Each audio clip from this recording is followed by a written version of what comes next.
So we want to focus on the school to prison pipeline. What exactly is the school to prison pipeline?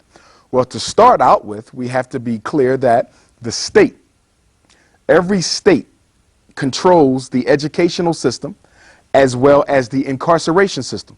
Both of those are controlled by the state. Both of them are regulated by the state.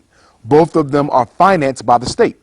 If you look at the amount of money that any state in America uses to incarcerate black boys vis-a-vis the amount of money it spends to educate black boys, you will clearly see that the intent, the deliberate intent of this society is to remove black boys from the society through a program of miseducation and ultimately incarceration. In every state in America, according to the 2000 census, and of course we just had the 2010, I don't think that data has been totally published yet, but according to the 2000 census, black people for each of the 50 states in America are at least 3 times their prison population what they actually represent in the society. For example, if you take the state of Pennsylvania, where I'm from, black people are roughly 10% of the state of Pennsylvania's population, but we're 50% of the prison population.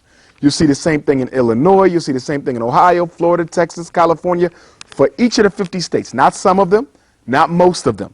For every last state in this country, the black population in prison is at least 3 times the population in the society.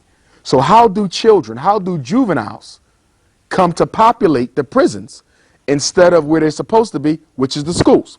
This is done through a couple of strategies. Number one, over the past 10 years, we've seen an increase of neighborhood city police being brought into public schools to control the behavioral issues. So you have men and women who are not trained to police students, but who are trained to police criminals, are now being asked to come into our children's schools and regulate their behavior. This is a big problem. Why? Because just like the United States forbids Army personnel from policing its own people because they are trained to kill enemies hostile to America, when you bring neighborhood police into an educational setting, they're not able to switch off the search and destroy mentality that they're trained with and put on a compassionate hat and be able to interact with our children. So they come into the school with the same search and destroy mindset that they have in the neighborhood. How does this play out? If you and I are in 12th grade and we get into a fight at the neighborhood high school, if there were no neighborhood police in the school, the principal would probably suspend each of us for 3 to 5 days. We come back, life goes on.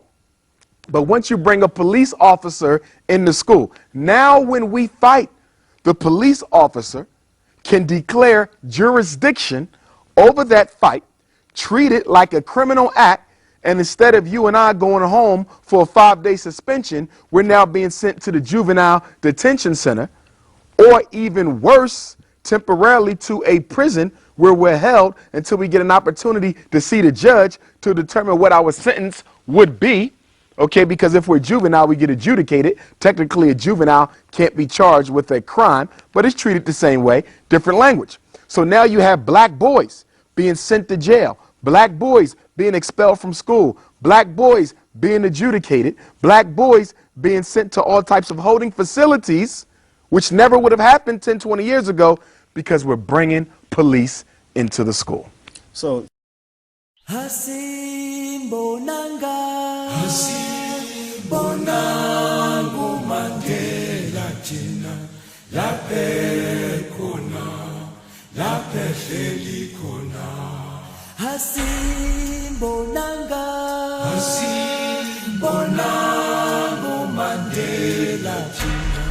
laphe khona laphe hleli khona